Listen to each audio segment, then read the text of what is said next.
પરમાત્મા રૂકમિણીજીને લઈ અને ભગવાન ગયા છે. સમય વ્યતીત થયો, પરમાત્મા ત્યાં એક દીકરાનો જન્મ થયો. પ્રદ્યુમ્ન મહારાજનું પ્રાગટ્ય થયું છે. પ્રદ્યુમ્ન મહારાજ એટલે સ્વયં સાક્ષાત કામદેવ છે. કામદેવનું પ્રાગટ્ય થયું, જેમણે શમરાસુરનો વધ કર્યો. પછી ભગવાનના અનેક લગ્નોની કથા બતાવી. એમાં અનેક લગ્નોમાં પરમાત્માનું બીજું લગ્ન જાંબવાનની દીકરી જાંબવતી સાથે થયું. ત્રીજું લગ્ન સત્રાજીત યાદવની દીકરી સત્યભામા સાથે થયું. ચોથું લગ્ન ભગવાનનું સૂર્યની દીકરી કાલિંદી સાથે થયું, એટલે કે યમુના નદી સાથે પરમાત્મા પરિણ્યા. ત્યાર પછી પરમાત્મા સત્યા, ભદ્રા, લક્ષ્મણા અને મિત્રવિંદા આ અષ્ટપટરાણીઓ ભગવાનના જ્યાં ભૌમાસુર નામના રાક્ષસે 16,100 કન્યાઓને કેદ કરી અને પોતાના કેદખાનામાં રાખેલી આ બધી સ્ત્રીઓએ ભગવાનને પ્રાર્થના કરી તો પરમાત્માએ એને છોડાવે છે અને કહ્યું કે હવે તમે તમારા પિતાજીના ઘરે જાઓ. તો સ્ત્રીઓએ પ્રાર્થના કરી, પ્રભુ અમે અપરિણિત હતા ત્યારે એક રાજાએ હરણ કરી અને અમને રાખ્યા, હવે અમારો હાથ કોણ ઝાલશે? અમારી સાથે કોણ સારો માણસ લગ્ન કરશે? જો આ કથા બહુ સારી છે, સમાજના શ્રેષ્ઠીઓ માટે અહીંયા ઉપદેશકારક કથા એ છે. સ્ત્રીઓએ કહ્યું કે પ્રભુ અમારી હારે આવું કામ થયું છે અને હવે અમારો કોણ હારો માણસ અમારી હારે લગ્ન કરશે? આ સ્ત્રીઓની માનસિક દશાઓ ખરાબ હતી એટલે પરમાત્માએ વિચાર્યું કે આટલી બધી સ્ત્રીઓની માનસિક દશા ખરાબ છે, કદાચ આને કોઈ સારો માણસ નહીં મળે, લગ્ન કરી લેશે, પણ સારો માણસ નહીં હોય તો આના મનમાં કાયમના માટે વિચારો ચાલશે અને એ વિચારો ચાલતા ચાલતા એના સંસારની અંદર સંતાન થશે, તો એ વિચારો એના સંતાનોમાં આવશે તો આખો સંસાર બગડશે. એટલે પરમાત્માએ નક્કી કર્યું કે આ સ્ત્રીઓના વિચાર ન બદલે, આ સ્ત્રીઓની ખોટી એવી દશા ન થાય, એટલા માટે હું લગ્ન કરી લઉં કે જેથી કરીને એ પ્રસન્ન મનવાળી થાય, પ્રસન્ન મને એના સંતાનોને જન્મ આપે તો સમાજની અંદર સંતાનો પણ સારા આવે.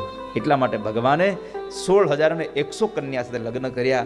અહીંયા સ્ત્રીઓનું પૂજન થયું છે, આ સ્ત્રીઓની માન મર્યાદાઓ જળવાય છે. ભગવાને 16,100 લગ્ન કર્યા એટલે કુલ ભગવાનના લગ્ન થયા 16,108.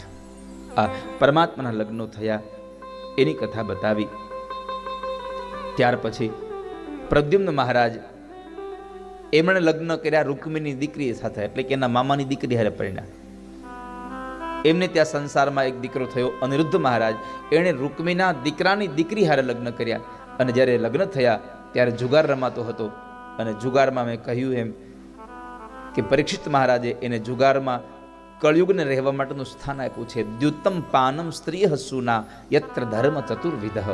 4 જગ્યાએ કળયુગ રહે છે, એમાં સૌથી પહેલો કોઈ કળયુગ રહેતો હોય તો જુગારમાં રહે છે. પણ કરુણા તો એ છે કે ભગવાન કૃષ્ણનો આટલો મોટો 7મ 8મનો તહેવાર આવે અને ત્યારે આપણે તૈયારી બીજી કરતા હોય. અહીંયા છે આવું કઈ નહીં ને? અહીંયા નથી ને એવું કઈ? અહીં 7મ 8મમાં રમો છો કઈ કે નહીં? સાચું બોલજો.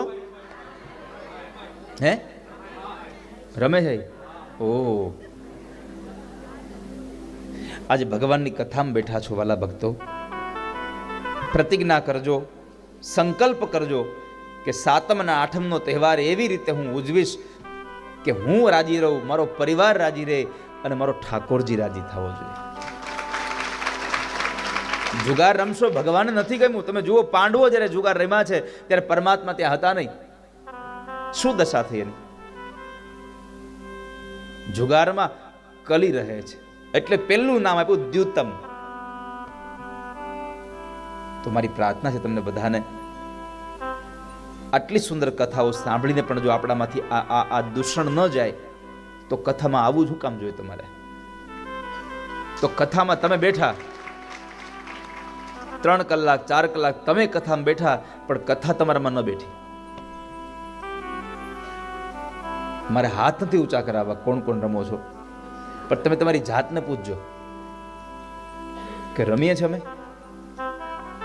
અને જો રમતા હો ને તો અત્યારે જ મનથી સંકલ્પ કરજો કે આ કથાના સાંભળવાના રૂપની અંદર જે અમને ભગવાન ઠાકોરજીની કથામાં આનંદ મળ્યો છે, આજથી સંકલ્પ કરીએ છીએ જુગારને હાથમાં નહીં લઈએ કોઈ દિવસ. ઘણા પાછા મને આમ ગર્વથી, અમે તો નાનું રમીએ. અરે પણ રમવું શું કામે છે? જોકે તોય તમે રમવાના જ છો, મને ખબર છે. પણ હું અપેક્ષા એવી રાખું કે આ કથા સાંભળી અને અહીંયા જેટલા લોકો બેઠા છો એમાંથી જે કોઈ લોકો આવા મોટા તહેવારમાં ભગવાન ઠાકોરજીના જન્મ સમયે જ્યારે આનંદ કરવાનો છે, મંદિરોમાં જઈ અને ભગવાનના દર્શન કરી આ શરીરને, આ આંખોને, આ મનને ટાઢક આપવાની છે, એવા સમયે આપણે બળતરા કરતા હોય કે પાનું નથી ચડતું અહીંયા. હા, અરે એ તો તીન પત્તી વાળાની તો વાત જ જવાથી. અહીં તીન પત્તી જન્મો છે ને કે વધારે હોય અહીંયા? આપણને ખબર નથી. પણ એ તીન પત્તી વાળા રમતા હોય ને એની જોવાની મજા અલગ હોય. 10 વાગ્યાનો બેઠો હોય પગ પરોઠી વાળીને, પાણી અહીંયા મગાવતો હોય, ઘડીક ઊંધા પગ નાખે ને અને બેઠો હોય, રાતના 2-3 વાગે ત્યાં સુધી એકે હારી બાજી એને ન આવી હોય, અને મારી જેવા બાજુમાં જોવા બેઠા હોય, 3 રમતા હોય ને 3 જોતા હોય. જ્યારે આમ બરાબર આમ બધા આમ ચકડું જામ્યું હોય અને આને જ્યારે પણ હારા પન્ના આવે ત્યારે બીજાને કંઈક હારા પન્ના આવ્યા ને આને લોસ ગયો હોય. તમે જોયો છે પન્ના? ઓલા આમાં પન્ના ફેંકતો હોય ને તમે જોયો છે? જોયો જો ને રમતા હોય તો તમે ફેંકા હશે પન્ના. એ પછી જે એક પછી એક પન્નું જે ઉપાડે ને એની મજા છે. હા, એક પછી એક પન્નું જે પડે આમ આમ આમ કોઈ જોઈ ન જાય.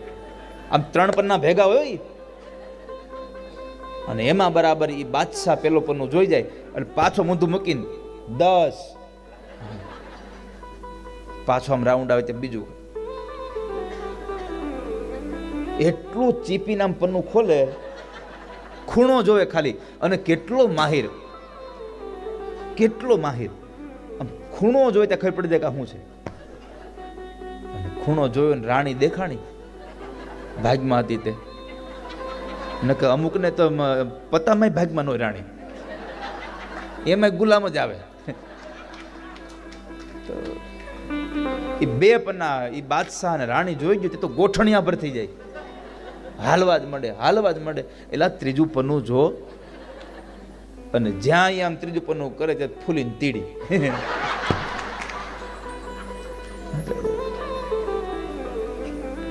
પછી ઈ એટલા પૈસા એમાં ગયા હોય ને એટલે પછી એનો જે બળાપો હોય ને બાજુ, તું આખો બે, તારા લીધે જ મારે પતંગ થાવતા છે, તું આખો બેસ. ઓલો કે એલા તારા ભાઈ ફૂટ્યામાં હું શું કરું?